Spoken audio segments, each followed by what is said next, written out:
My self doctor Rita Kumari, department of psychology, Marwari college Ranchi. आज मैं semester 2 generic elective paper 2, paper का नाम है सोशल साइकोलॉजी, समाज मनोविज्ञान। इसके अंतर्गत यूनिट 1 में कल हमने पढ़ाया परिभाषा क्या है और उसके स्वरूप क्या हैं। आज मैं उसी लेक्चर को आगे करते हुए मैं आज यह बताऊंगी कि आज समाज मनोविज्ञान का कार्यक्षेत्र किसे कहते हैं। स्कोप ऑफ सोशल साइकोलॉजी, समाज मनोविज्ञान का कार्यक्षेत्र। समाज मनोविज्ञान में सामाजिक परिस्थिति में किए जाने वाले व्यवहारों का अध्ययन किया जाता है। इन व्यवहारों को सामाजिक व्यवहार कहा जाता है। समाज मनोवैज्ञानिक सामाजिक व्यवहार के बहुत सारे पहलुओं का अध्ययन करते हैं। यह सामाजिक व्यवहार के विभिन्न पहलू आपस में मिलकर समाज मनोविज्ञान के कार्यक्षेत्र का निर्माण करते हैं। यहाँ पर सामाजिक मनोविज्ञान के कुछ कार्यक्षेत्र निम्नलिखित हैं। नंबर 1, मनोवृत्ति, एटीट्यूड। मनोवृत्ति समाज मनोविज्ञान का एक प्रमुख कार्यक्षेत्र है। मनोवृत्ति 3 तत्वों से मिलकर बना हुआ है। नंबर 1, संज्ञानात्मक तत्व, कॉग्निटिव कंपोनेंट्स। नंबर 2, संवेगात्मक तत्व, अफेक्टिव कंपोनेंट्स। तथा नंबर 3, व्यवहार परक तत्व, बिहेवियरल कंपोनेंट्स। संज्ञानात्मक तत्व में मनोवृत्ति के विषय या वस्तु के प्रति व्यक्ति का सामान्य ज्ञान, जनरल नॉलेज तथा विश्वास, बिलीफ आता है। संवेगात्मक तत्व में उस विषय या वस्तु के प्रति पसंदगी, लाइकली या नापसंदगी, डिसलाइकली की भावना आती है। व्यवहार परक तत्व में उस वस्तु या विषय के प्रति एक खास ढंग से व्यवहार करने की क्षमता सम्मिलित होती है। समाज मनोवैज्ञानिक मनोवृत्ति के 3 पहलुओं पर सबसे ज्यादा ध्यान दिए हैं। नंबर 2, सामाजिक प्रत्यक्षीकरण, सोशल परसेप्शन। समाज मनोवैज्ञानिकों के द्वारा सामाजिक प्रत्यक्षीकरण, सोशल परसेप्शन का अध्ययन करना एक दूसरा महत्वपूर्ण कार्यक्षेत्र है। दूसरों के प्रेरक तत्व, मोटिव्स तथा उसकी मनोवृत्ति, एटीट्यूड से अवगत होकर उसके बारे में ज्ञान प्राप्त करने की क्षमता को सामाजिक प्रत्यक्षीकरण कहा जाता है। इस कार्यक्षेत्र में समाज मनोविज्ञान का ध्यान मूल्यतः 2 पहलुओं पर गया है। अशाब्दिक संचार या संप्रेषण, नॉन वर्बल कम्युनिकेशन तथा गुणारोपण, एट्रीब्यूशन। अशाब्दिक संचार या संप्रेषण में व्यक्ति किस तरह से बिना भाषा के प्रयोग किए हुए अपने हाव भाव द्वारा दूसरों से बातचीत कर लेता है, इसका अध्ययन किया जाता है। गुणारोपण एक ऐसी प्रक्रिया है जिसमें व्यक्ति के व्यवहारों के आधार पर उसकी प्रेरणाओं, आवश्यकताओं एवं इच्छाओं को जाना जाता है। इस सिलसिले में कैली ने कहा है कि गुणारोपण का सिद्धांत, इसके अंतर्गत किसी व्यक्ति के वैसे व्यवहार आते हैं जो अपनी इच्छाओं को जन्म देता है। नंबर 3, पूर्वाग्रह तथा विभेदन, प्रेजुडिस एंड डिस्क्रिमिनेशन। पूर्वाग्रह तथा विभेदन आजकल समाज मनोविज्ञान का एक बहुत ही महत्वपूर्ण कार्यक्षेत्र है। पूर्वाग्रह एक ऐसी मनोवृत्ति को कहा जाता है जो किसी व्यक्ति या वस्तु के प्रति प्रतिकूल या अनुकूल, अनफेवरेबल या फेवरेबल विचारों पर आधारित होती है। विभेदन, डिस्क्रिमिनेशन में व्यक्ति दूसरे व्यक्ति या वस्तु के प्रति बैरपूर्ण ढंग से व्यवहार करता है। अतः विभेदन, डिस्क्रिमिनेशन एक प्रकार का ऋणात्मक व्यवहार, नेगेटिव बिहेवियर है। समाज मनोवैज्ञानिकों को यहाँ पर सामाजिक कारकों, सांस्कृतिक कारकों तथा व्यक्तित्व से संबंधित कारकों पर अधिक ध्यान गया है, जिससे व्यक्ति में पूर्वाग्रह तथा विभेदन किस प्रकार से बनता है और तीव्र होता है, उसकी चर्चा की गई है। नंबर 4, आकर्षण तथा प्यार, अट्रैक्शन एंड लव।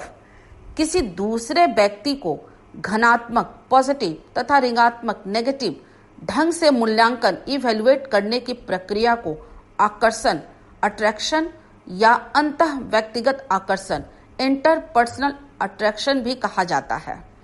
घनात्मक अट्रैक्शन या घनात्मक आकर्षण का परिणाम प्यार, लव होता है। आकर्षण की सैद्धांतिक व्याख्या थ्योरेटिकल एक्सप्लेनेशन करने के लिए मनोवैज्ञानिकों ने भिन्न भिन्न सिद्धांत प्रस्तुत किए हैं। नंबर 5, जनमत तथा प्रचार, पब्लिक ओपिनियन एंड प्रोपेगेंडा।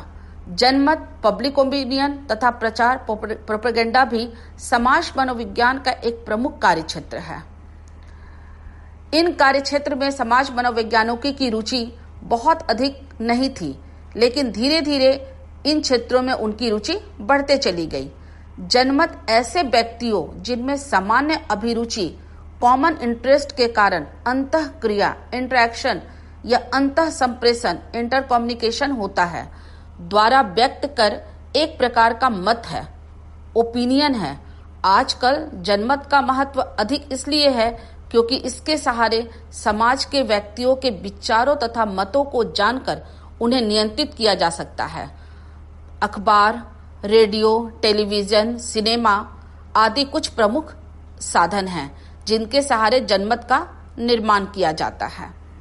जनमत से जुड़ी सामाजिक प्रक्रिया भी है, वो है प्रचार। प्रचार एक ऐसी प्रवृत्ति है जिसके सहारे व्यक्तियों के विचारों एवं मतों को नियंत्रित कर एक खास दिशा में मोड़ा जाता है। अतः सामाजिक नियंत्रण का यह एक प्रमुख आधार है। प्रचार प्रत्यक्ष, डायरेक्ट और अप्रत्यक्ष, इनडायरेक्ट दोनों प्रकार का होता है। नंबर 6, अफवाह, र्यूमर। अफवाह किसी व्यक्ति या घटना के बारे में एक अप्रमाणित, अनवेरिफाइड कहानी है। अफवाह दो बातों पर निर्भर करता है। एक, परिस्थिति में अस्पष्टता होती है तथा परिस्थिति का महत्व। यदि किसी परिस्थिति को लोग भिन्न भिन्न तरह से भिन्न भिन्न रूप में मानते हैं और यदि परिस्थिति स्पष्ट नहीं है और साथ ही वह परिस्थिति का महत्व अधिक है तो इन स्थितियों में अफवाह तेजी से फैलता है। युद्ध के समय इसी तरह की अफवाह तेजी से फैलता है। आज हमारे देश में महामारी कोरोना नामक आने के कारण यहाँ भी अफवाहों का बाजार पूरा गर्म है। नंबर 7, नेतृत्व, लीडरशिप। समाज मनोवैज्ञानिकों के लिए नेतृत्व भी एक प्रमुख कार्यक्षेत्र है। नेतृत्व एक ऐसी प्रक्रिया है जिसमें किसी संगठित समूह, ऑर्गेनाइज्ड ग्रुप की क्रियाओं का लक्ष्य प्राप्ति, गोल अचीवमेंट की दिशा में उन्मुख किया जाता है। जिन व्यक्तियों का प्रभाव समूह की क्रियाओं पर सबसे अधिक होता है उन्हें नेता माना जाता है। और नेता दो प्रकार के बतलाए गए हैं, सत्तावादी नेता, ऑथोरिटेरियन लीडर, और प्रजातांत्रिक नेता, डेमोक्रेटिक लीडर।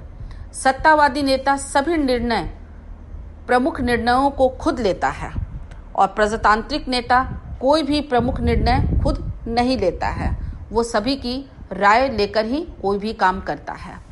जैसे नरेंद्र मोदी, जवाहरलाल नेहरू एवं महात्मा गांधी प्रजातांत्रिक नेता के उदाहरण हैं, जबकि पाकिस्तान के राष्ट्रपति जिया उल हक, इमरान इत्यादि सत्तावादी नेता के उदाहरण हैं।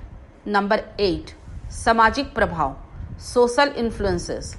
सामाजिक प्रभाव एक ऐसी प्रक्रिया है जहां किसी एक व्यक्ति का विचार, व्यवहार या मनोवृत्ति दूसरे व्यक्ति द्वारा परिवर्तित होती है। सामाजिक प्रभाव प्रत्यक्ष या अप्रत्यक्ष, चेतन कॉन्शस या अचेतन अनकॉन्शस, तथा औपचारिक फॉर्मल तथा अनौपचारिक इनफॉर्मल कुछ भी हो सकता है। समाज मनोवैज्ञानिकों ने 3 तरह के सामाजिक प्रभावों, सोशल इन्फ्लुएंसेस को महत्वपूर्ण बतलाया है। नंबर 1, समरूपता। नंबर 2, अनुपालन। नंबर 3, आज्ञाकारिता।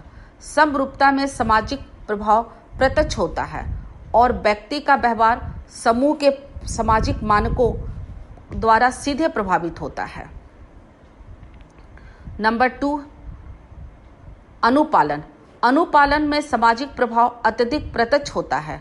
इसमें एक व्यक्ति किसी दूसरे व्यक्ति को खास ढंग से व्यवहार करने का निवेदन करता है।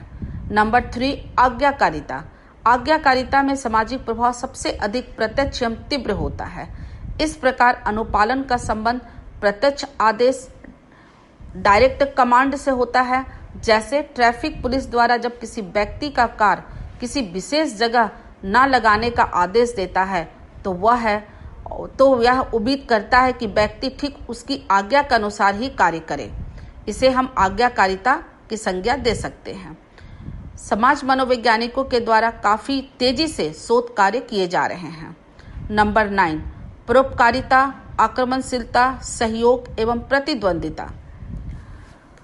आजकल परोपकारिता, आक्रमणशीलता, सहयोग और प्रतिद्वंदिता समाज मनोविज्ञान के प्रमुख कार्यक्षेत्र बन गए हैं।